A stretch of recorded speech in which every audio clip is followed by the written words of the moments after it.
Hi guys, welcome back to the pod. How are we all? It's Monday. By this point, I'm back from Toronto. I hope I had the best time ever. I have only been to Toronto once and it was such a good short trip. So I'm really hoping that I have a great time. I eat more good food. I meet a lot of you guys and that I crush DJing. It's crazy. I was thinking back to Aspen when we did our first gig and I was thinking truly how scared I was and how little I understood about it and how now I know so much more. And I mean, I still have so much to learn. By the way, if anyone knows a DJ tutor, can you hit me up? Because I would literally want to be able to practice without Lucas. Because now anytime I practice, I go with him and he, because he knows so much more than me. And then we were joking about it and he was like, man, imagine if you looked up DJ tutor in LA, you would probably get the most heinous people of all time. I mean, seriously, can you imagine if I put up a thing on my Instagram that was like, can anyone in LA teach me to DJ? It would be a collection of like everybody I've ever matched with on Hinge being like, hey, I would love to teach you how to DJ. Where do you want to do it? My mom's pool house. Anyway, I digress. I don't know if I should be showing my feet in the YouTube because I've really activated the foot community on Snapchat, as I told you guys, which I'm not mad at, but I'm just like, I don't know if I should be giving it away for free.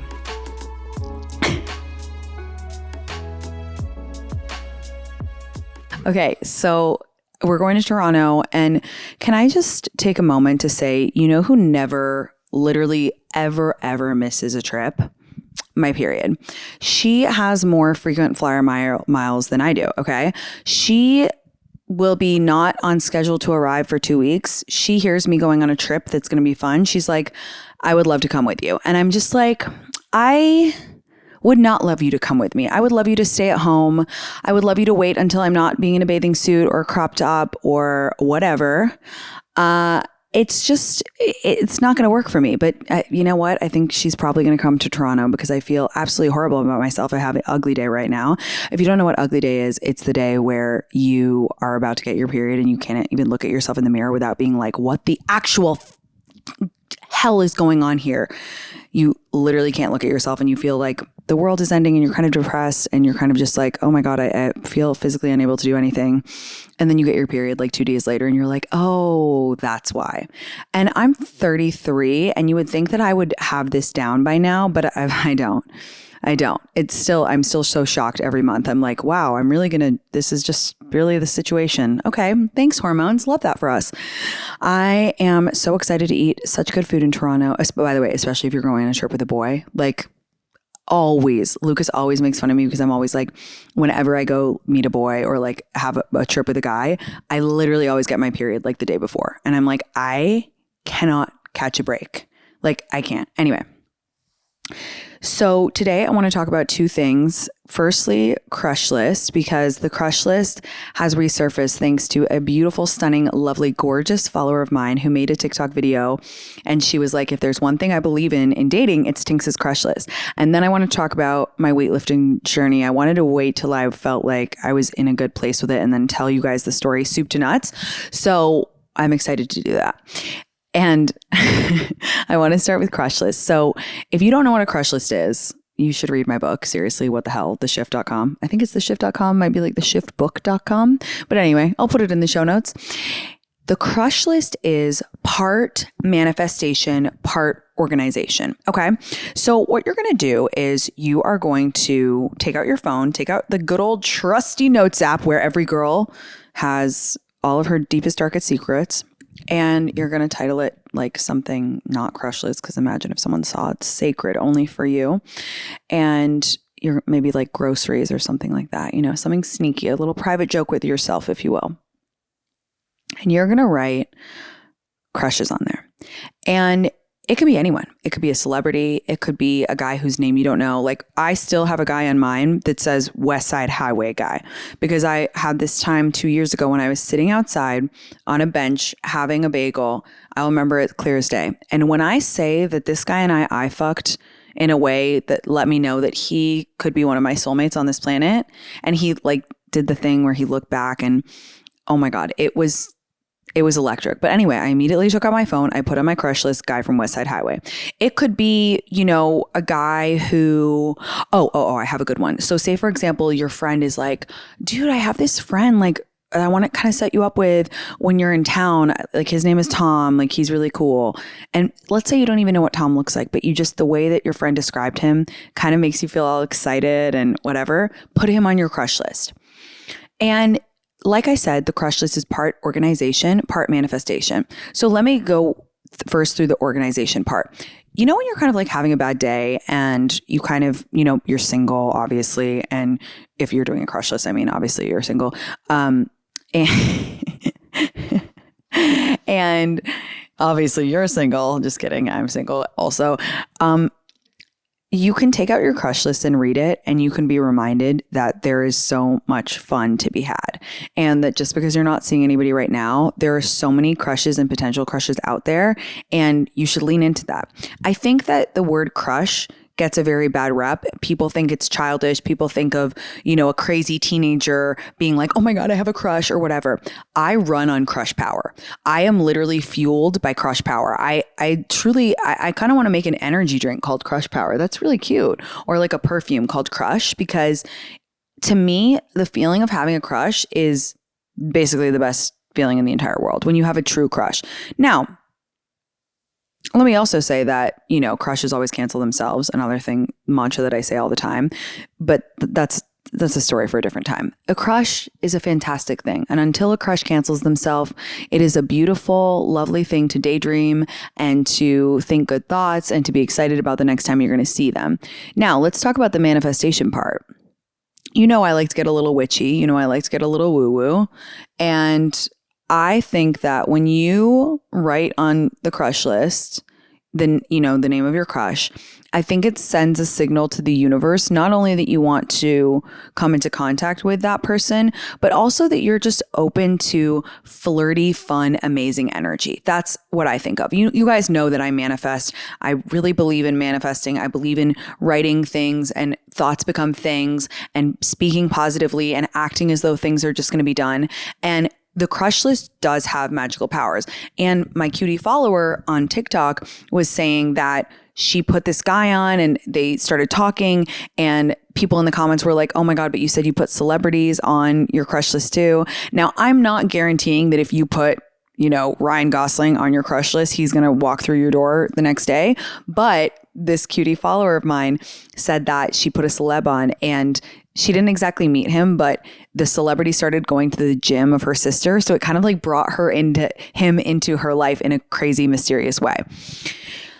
I have used the crush list successfully many, many times. Okay. I write about this in my book. If you want to know the tea about who I worked it on, including a celebrity, then you should read my book. But it is truly magical. And there are some best practice tips that I want to bestow upon you.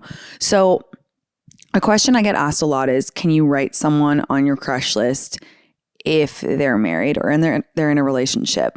This is between you and God, aka you and your crush list or whatever.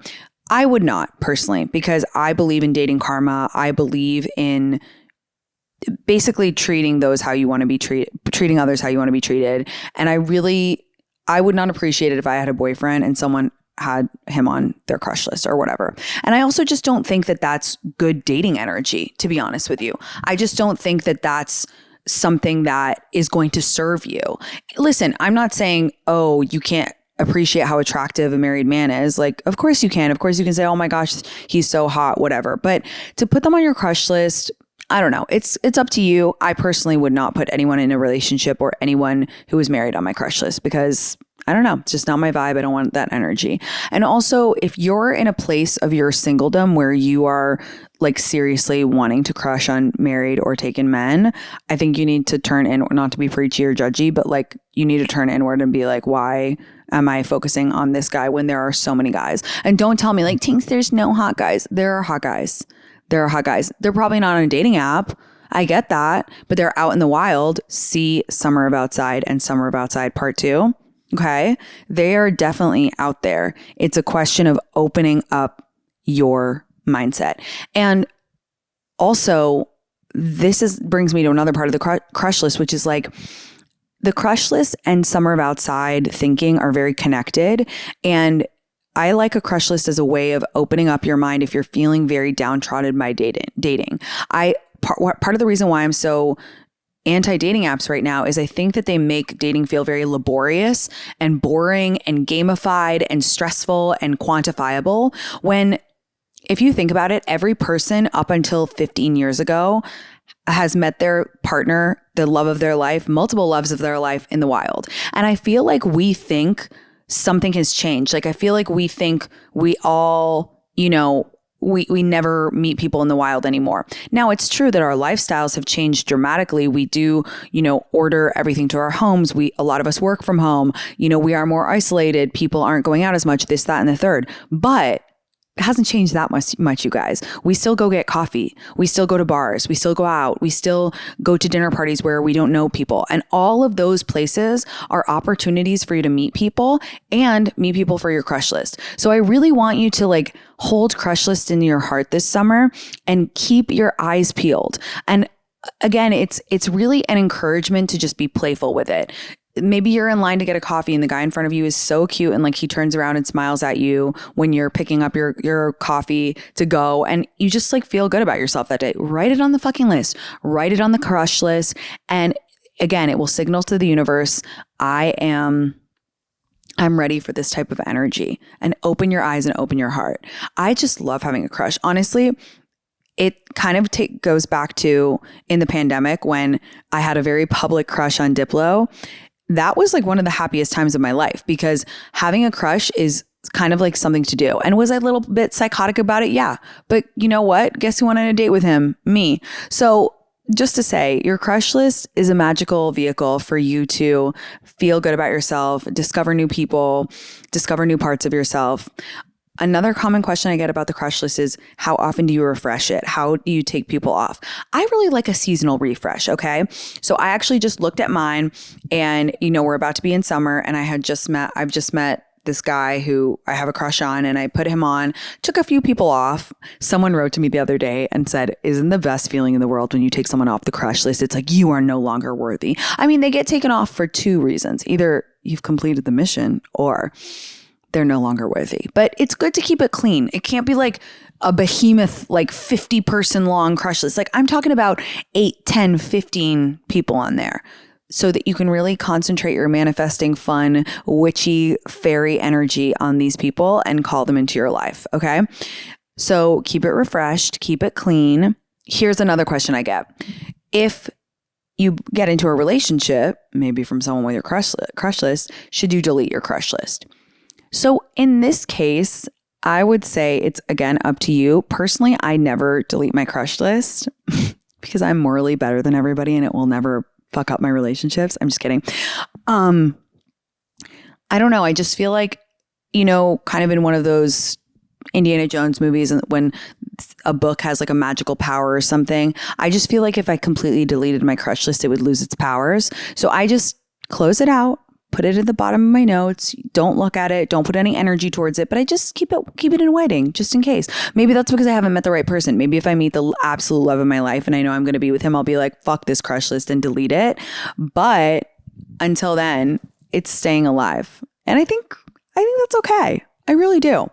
So this is your sign to make a crush list, put people on it, get witchy with it. Maybe you can even have a crush list night with your girlfriends where you invite everybody over and you do some real practical magic type shit. And also it's good to tell your friends. So I think it was Ashley the other day said to me, oh, you should add him to your crush list or something. Or Saba said that. I think she's add him to your crush list because I met this cute guy and I liked him and whatever. So yeah. Tell your friends. It's good. You don't have to share your full list, but sometimes it's really fun because of how strong the powers of the crush list are. It's really validating if you meet someone or hook up with someone and then your friends are like, oh my God, didn't you put him on your crush list a few weeks ago? And you can be like, yes, I did. Powerful witch energy over here. I love that. Okay. Now I want to talk about my weightlifting journey. I'm obviously not a fitness influencer. This is simply my experience. I hope it inspires someone. And this is my honesty. This is just my truth. So it all started when I was in Costa Rica. And I saw some pictures of myself on the beach. And I was like, that's so interesting. I look thin. And I, as a millennial, always grew up thinking that thinness was so important. And I've done a lot of work to unlearn that, but those thoughts run deep. Those thoughts run very, very deep in my little millennial brain, thinking about Bridget Jones, thinking about Monica from Friends, thinking about all that nasty, toxic shit that we absorbed. So I was like, that's weird because I look thin, but I don't really think that I look good. I really thought that to myself. I was like, that's so interesting because I feel like my younger self would have thought, well, if you could ever be thin, then you would just, everything would be okay. And I was like, damn, I don't like how I look. I think I don't look that good. I want to look strong. I want to look shapely. I want to look strong, really. And so my cliched ass comes back to LA in January, the most cliched month of all to start your fitness journey. And I'm like, I guess I'm going to start this again. Another reason that I really wanted to start weightlifting specifically sounds so silly, but I travel a lot and I realized that I couldn't lift my carry-on bag overhead into the overhead bin, which is a sign that I'm a horrendous overpacker, but also I didn't like that. I was like, I'm 33. I want to be strong. There's no reason why I shouldn't be able to lift this. And I no longer think it's cool to just be like, oh, like so thin, like who cares? I don't want that anymore. And it didn't look good and it didn't feel good to me in my body. So I have tried and failed at working out a couple of times. If you've been following me for a while, I do Pilates here and there, but I'm never consistent. I'll go to a class here, a class there, then I'll take 4 weeks off, then I'll do another one, never anything consistent. And I've tried weightlifting before, but I think I was coming at it from the wrong intention. I think I was coming at it from a place of wanting to see immediate results. And I understand that I just told you that this is kind of a result of seeing pictures of myself and wanting to change certain things, which I don't think is a bad thing. But I think before I always did it because I was like, oh, I need a quick fix. Like I need to just work out. And I would work out for like 3 weeks with, going to the gym, and then I wouldn't see any change. And I would be like, oh, fuck this. I don't want to do it anymore. And this time, I think because I am in such a good relationship with my body, I was coming at it from a really pure place. A place of knowing that it wasn't going to be an overnight fix. I wasn't doing it solely for the purpose of vanity. It was more that I really wanted a challenge. Of course, as I said, yes, I did want to change how my body looked, but I really wanted to achieve something. I really wanted to feel strong. And I had a hunch that if I was able to do it, I would be able to raise my self-esteem and raise my confidence, because this has kind of been like a boogeyman in my life where I never felt like I could conquer the gym. I always felt embarrassed to go. I never knew what to do. But, I had been reading all these articles about how important it is to have muscle tone for women and how it even affects how we can combat certain diseases. And it's just like muscle is very, very important for women as we age. So I was just like, I really want to do this for myself, and I'm okay if it's not an overnight thing, and I'm okay if, it's a challenge, but boy, did I not know how much of a challenge it was going to be. So I rolled into this gym. I went to them because Chloe, one of my best friends, she had gone and she had started working out, and over the course of a year, she got like ripped and she loved it so much. And I was like, is this, can you tell me about your experience? And she was like, it's so hard at first, but now I'm completely addicted and now I can work out by myself and I just feel so good about it. And so I was like, okay, I'm going to try this gym. It was so hard at first, you guys. And when I went in to start, they did this thing called a DEXA scan, I think it's called, where they basically measure your body composition, how much fat you have, how much muscle you have. Spoiler alert, I had truly no muscle, and I was on the high end of the body fat percentage. Women have more body fat than men, and I get that, but mine, I was like, okay, well, damn, that's a little bit high for me. So not only was that kind of like a shock to the system, because I was like, but I go on my walks, like I rich mom walk every day. Yeah. That's not creating muscle. So then I started, and it was so much harder than I could have ever imagined, you guys. It was so humbling. I don't like to be bad at things. I think that's true for a lot of people as we get older. You know, it's very embarrassing to start something completely new and just be like, I have no idea what this is. And I was so bad. I think lifting weights is a very different skill set to a lot of other things we do in life because it's just like physically hard. It's just physically difficult. And sometimes you simply cannot do it at the beginning. They would be like, oh, push the sled. And I literally couldn't do it. And they would have to take off another weight. Okay, try again. Couldn't do it. Okay, try again. Finally on the third one, I get it. And humbling is one way to put it. I was just also kind of like embarrassed. And I know there's no reason to be embarrassed, but I kind of just felt, I don't know. I did. That's how I felt. I felt like, wow, I'm so bad at this.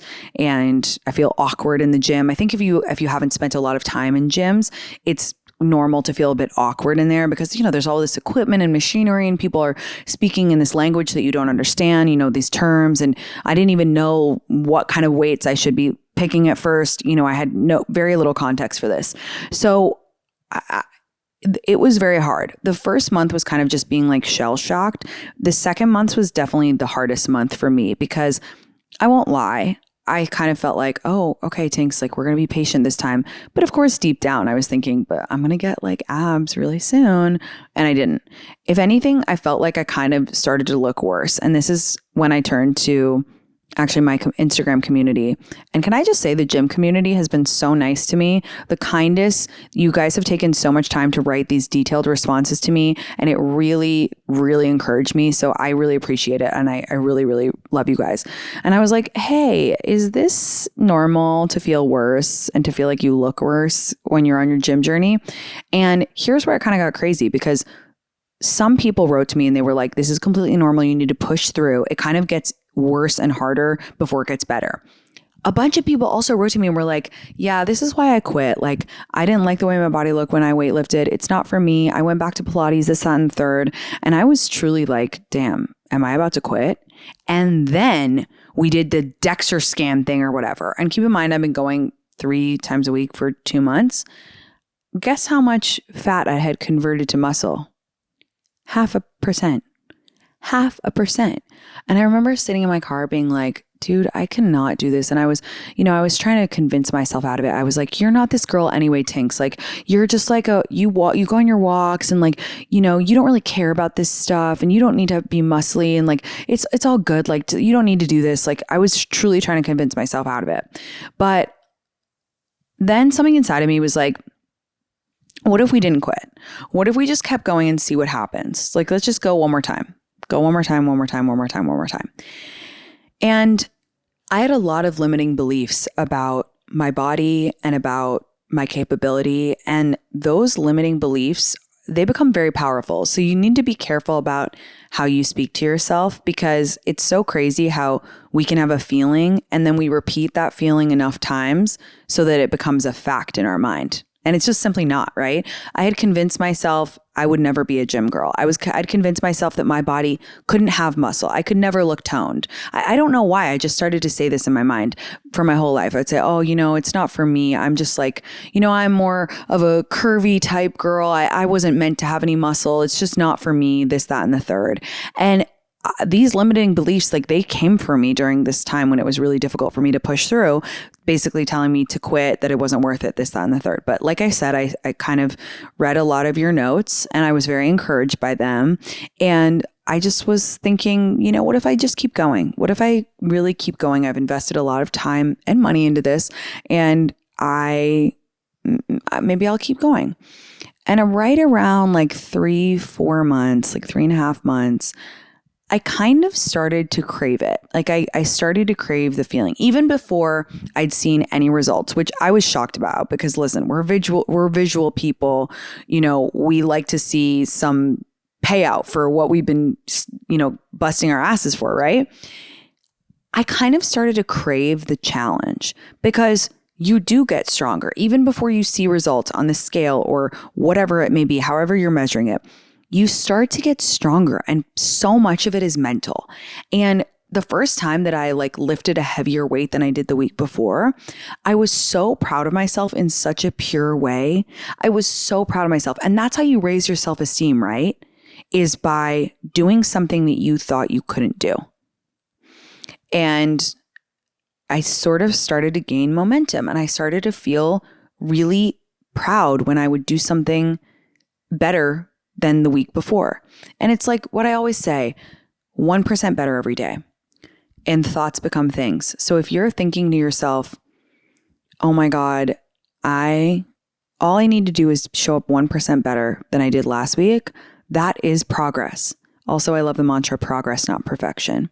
And also one more mantra for you guys that I'm obsessed with is doubt killed more dreams than failure ever did. And that's kind of sums up my entire gym journey, right? It's like me just telling myself, oh, you can't do it. You're not good enough. You're never going to get better. This, that, and the third. And then I did. And then once you start seeing the results, like then you get fully hooked because you feel so strong. It feels so good to feel strong. And then you start to just feel like, I don't know, maybe there isn't that much change in my body. And actually my trainer last week said, damn, like you look stronger. I think we should do the scan thing again. And I was like, I don't even need to do the scan again because I feel stronger and I feel better and I see progress. Like I see muscle in my arm now. I just feel like my butt is more lifted. I don't know. I feel it. And that's what I mean when I say you almost have to like detach from your goal or your dream result and just kind of fall in love with the process and the progress, right? And look, there would have been a time when I would be watching this YouTube video or listening to this podcast and I'd be like, this influencer is so full of shit. She wanted to have a hot body and now she's making it something like, oh, my weightlifting journey, like my self-esteem, da da da da da. And if you are watching it and having that reaction, I mean this, like, I feel you. I get it. And I've been in that place a million times, but my experience is so genuine. And I think you guys can tell how confident it's made me and how happy it's made me. And it's really not just because of seeing my body look stronger and more toned. It's just that I did something that I thought was so difficult. And in adult life, we don't get that many opportunities where it's like you start from scratch and you really, really try to just do something new. Other questions from inquiring minds that I've gotten is like, what does a typical workout look like? Like I said, I have no interest in being a fitness influencer, and I'm very privileged to have a professional person help me every week. But basically, we'll do like a warm up on the treadmill, and then we'll do like a warm up. My favorite thing is there's these bands that are attached to the wall, and everyone at the gym makes fun of me because I think it's so funny that I love these things so much. But we do like 10 of these arm exercises that they just warm me up. It makes me feel so good. We do some stretching, and then we'll do like 2 rounds of like 4 exercises. So in the first round, it will be like 4 different exercises. We'll do that 3 times. And in the second round, it will be like 3 different exercises, and we'll do those 3 times. I know that what in the dyslexic fuck did I just say, but you get it.